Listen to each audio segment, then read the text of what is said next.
श्री स्वामी समर्थ. स्वामी महाराज तुमच्या सर्व चांगल्या इच्छा पूर्ण करो ही स्वामींच्या चरणी प्रार्थना करते आणि आजच्या या नवीन व्हिडिओला सुरुवात करते. आपल्या हिंदू धर्मशास्त्रांप्रमाणे रक्षाबंधन ह्या सणाला विशेष महत्त्व आहे.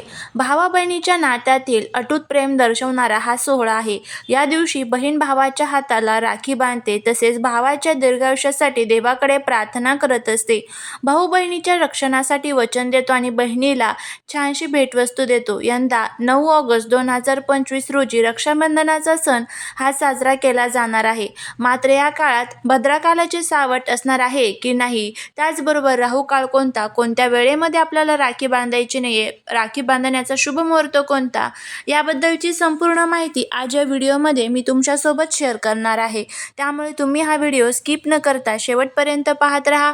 चॅनलवरती नवीन असाल तर सबस्क्राईब करा आणि असेच माहितीपूर्ण नवनवीन व्हिडिओ बघण्यासाठी बेल आयकॉनलाही प्रेस करा, म्हणजे माझ्या सर्व नवीन व्हिडिओचं नोटिफिकेशन तुम्हाला मिळेल आणि तुम्ही एक पण व्हिडिओ मिस करणार नाही.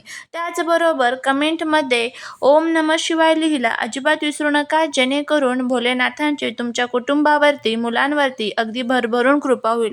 आपल्या शास्त्रानुसार भद्रा काळात रक्षाबंधन साजरं करणं खूप शुभ मानलं जात नाही, त्यामुळे या काळात भावाला राखी बांधू नये. आता यामागे एक कथा आहे की का बरं आपल्या हिंदू धर्मामध्ये ही राखी जी आहे तर ती भद्रा काळामध्ये बांधली जात नाही.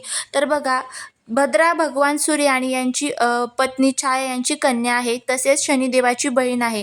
मान्यतेनुसार भद्रामध्ये राखी न बांधण्यामागे एक व्याख्यायिका आहे. त्यानुसार लंकेचा राजा रावणाला भद्रा काळात त्याच्या बहिणीने राखी बांधली होती.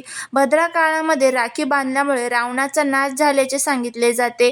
अशा स्थितीत या श्रद्धेच्या आधारे जेव्हा जेव्हा भद्रा काळ लागतो तेव्हा बहीण आपल्या भावाच्या मनगटावरती राखी बांधत नाही. तो काळ लोटल्यानंतर ही राखी जी आहे तर ती आपल्या भावाच्या मनगटावरती बांधली जाते. त्याचबरोबर राखी कधी उतरवावी, तर बघा, रक्षाबंधनच्या दिवशी बहिणीने भावाला प्रेमाने बांधलेली राखी ही 24 तासानंतर काढू शकता. तसेच जन्माष्टमीच्या दिवशीही तुम्ही राखी काढू शकता. काही लोक रक्षासूत्र म्हणून जोपर्यंत राखी निघत नाही तोपर्यंत ती हातामधनं काढत नाही. तर अशा पद्धतीने सुद्धा तुम्ही ही राखी जी आहे तर ती आपल्या हातामध्ये ठेवू शकतात. आता बघा, रक्षाबंधन म्हणजेच नारळी पौर्णिमा. आता पौर्णिमेचा जो प्रारंभ आहे तर तो कधी होणार आहे, तर श्रावण महिन्यातील पौर्णिमा तिथी जी आहे तर ती 8 ऑगस्ट रोजी दुपारी 2:12 सुरू होईल आणि 9 ऑगस्ट रोजी दुपारी 1:21 ही तिथी समाप्त होईल. आणि उदया तिथीनुसार 9 ऑगस्ट रोजी रक्षाबंधन आपल्याला सर्वांना साजरं करायचं आहे. आपल्या ज्योतिषांच्या मते बघा, गेल्या 3 वर्षांपासून भद्रामुळे राखी बांधण्यासाठी कधी दुपारपर्यंत तर कधी रात्रीपर्यंत वाट पाहावी लागत होती. यावेळी राखी बांधण्यासाठी संपूर्ण दिवस हा शुभ राहील. सहसा भद्राकाळ पौर्णिमेच्या दिवशी असतो. भद्रा काळात शुभ कार्य केले जात नाही. अशा परिस्थितीत गेल्या 3 वर्षांपासून रक्षाबंधनच्या दिवशी भद्रा स्थितीमुळे राखी बांधण्यासाठी भद्रा समाप्तीची वाट पाहावी लागत असे. यंदा नारळी पौर्णिमा ही 8 ऑगस्टला सुरू होणार असून 9 ऑगस्टला संपणार आहे. त्यामुळे जी भद्राचं सावट आहे तर ते 8 ऑगस्टला असणार आहे, पण पौर्णिमा जी तिथी आहे तर ती आपण 9 ऑगस्टला चालू करणार आहोत. म्हणजेच 9 ऑगस्टला आपल्याला ती पाळायची आहे. त्यामुळे 9 ऑगस्टला भद्राचं सावट हे नसणार आहे. त्यामुळे संपूर्ण दिवसभरामध्ये तुम्ही 8:30 ते 1 वाजेपर्यंत कधीही राखी जी आहे तर ती बांधू शकता. हा संपूर्ण दिवस अतिशय शुभ असणार आहे. आता त्याचबरोबर राहू काळ जो आहे तर तो सुद्धा खूप महत्त्वाचा असतो. राहू काळामध्ये केलेलं कोणतंही काम जे आहे तर ते आपलं पूर्ण होत नाही आणि अनेक प्रकारच्या अडचणी सुद्धा आपल्याला येत असतात. आता शनिवारी जो राहू काळ असणार आहे तर त्या राहू काळात चुकूनही आपल्याला राखी बांधायची नाही, त्याचीही माहिती आपण घेऊया. बघा, रक्षाबंधनचा सण अनेक शुभयोगाने साजरा केला जाईल. यामुळे यावर्षी भद्रा राहणार नाही आणि दिवसभर राखी बांधता येईल. या दिवशी सर्वार्थ सिद्धी योग, श्रावण धनिष्ठा आणि नक्षत्र सौभाग्य योगासह आनंदाती स्थित वर्धमान योग यांचा अद्भुत संयोग असेल. सूर्य कर्क राशीत आणि चंद्र मकर राशीत असेल. सूर्योदयापासून दुपारपर्यंत सौभाग्य योग देखील असेल. या दुर्मिळ संयोगांमुळे हा दिवस अतिशय पवित्र आणि फलदायी असा मानला जाणार आहे. भद्रा जी आहे तर ती पृथ्वी, पाताळ आणि स्वर्गात राहते. सहसा भद्रा पौर्णिमेला उपस्थित असते, म्हणून पौर्णिमेला येणाऱ्या सणांमध्ये अनेकदा अडथळे येतात आणि भद्राचा अंत होण्याची वाट पाहिली जाते. जेव्हा भद्रा पृथ्वीवर राहते तेव्हा ते अशुभ मानले जाते. जर भद्रा ही स्वर्गात आणि पाताळात राहत असेल तेव्हा ते कामे पूर्ण होतात. रक्षाबंधन हा सण भाऊ आणि बहिणीच्या पवित्र नात्याचा सण असल्याने या भद्राचा जो दोष आहे तर तो लागतो, परंतु यावेळी भद्राची स्थिती हे एक दिवस आधीच संपणार आहे. म्हणजेच कधी तर 8 तारखेलाच भद्राचं सावट हे संपणार आहे. त्यामुळे तुम्ही 9 तारखेला रक्षाबंधन हे साजरं करू शकता. आता त्यानंतर राहुकाळ आपण बघूया. या दिवशी राहुकाळ कधी लागणार आहे? आता सांगितल्या पद्धतीने बघा, भद्रा काळ हा रक्षाबंधनच्या दिवशी नसेल, त्यामुळे दिवसभरामध्ये तुम्ही राखी कधीही 1:25 पर्यंत दुपारी बांधू शकता. पण आता राहुकाळ आपण बघूया. असं म्हणतात की राहू काळामध्ये केलेली कामे हे आपल्याला अशुभ परिणाम देत असतात. त्यामध्ये कधीच आपल्याला यश जे आहे तर ते मिळत नाही.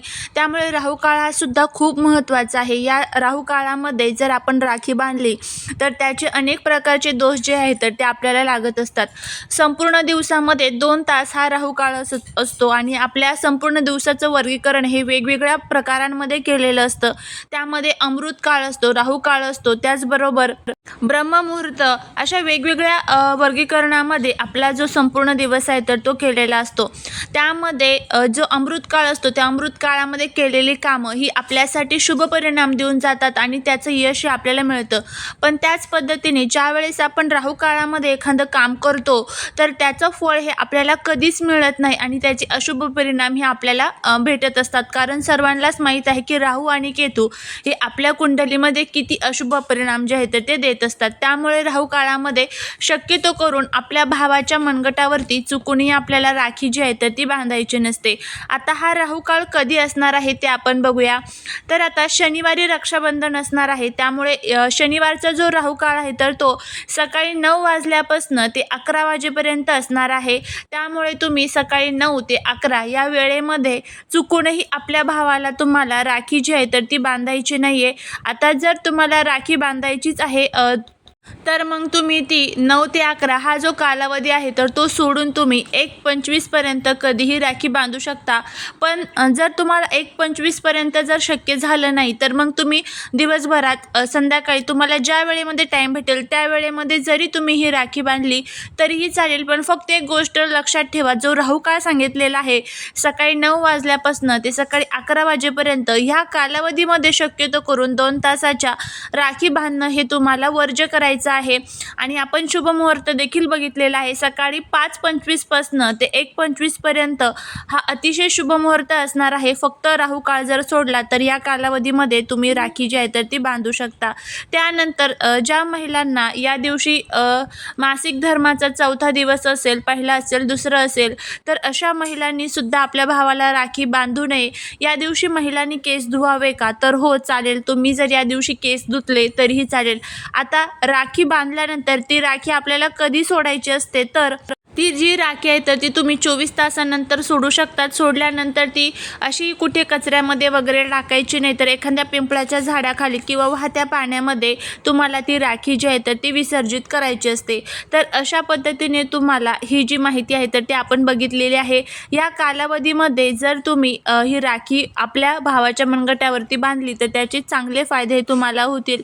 त्याचबरोबर राखी जी आहे तर ती बांधत असताना चुकूनही लाल रंगाची राखी ह्या वर्षी बांधू नका. कारण हे वर्ष जे आहे तर ते मंगळाचं वर्ष आहे आणि मंगळ ग्रह हा जो आहे तर तो विध्वंसाचा कारक असतो आणि लाल रंगामुळे मंगळ ग्रह आपला अशुभ परिणाम आपल्याला देत असतो. त्यामुळे लाल रंगाकडे या दिवशी म्हणजेच रक्षाबंधनच्या दिवशी शक्यतो करून तुम्हाला राखी जी आहे तर ती घ्यायची नाही.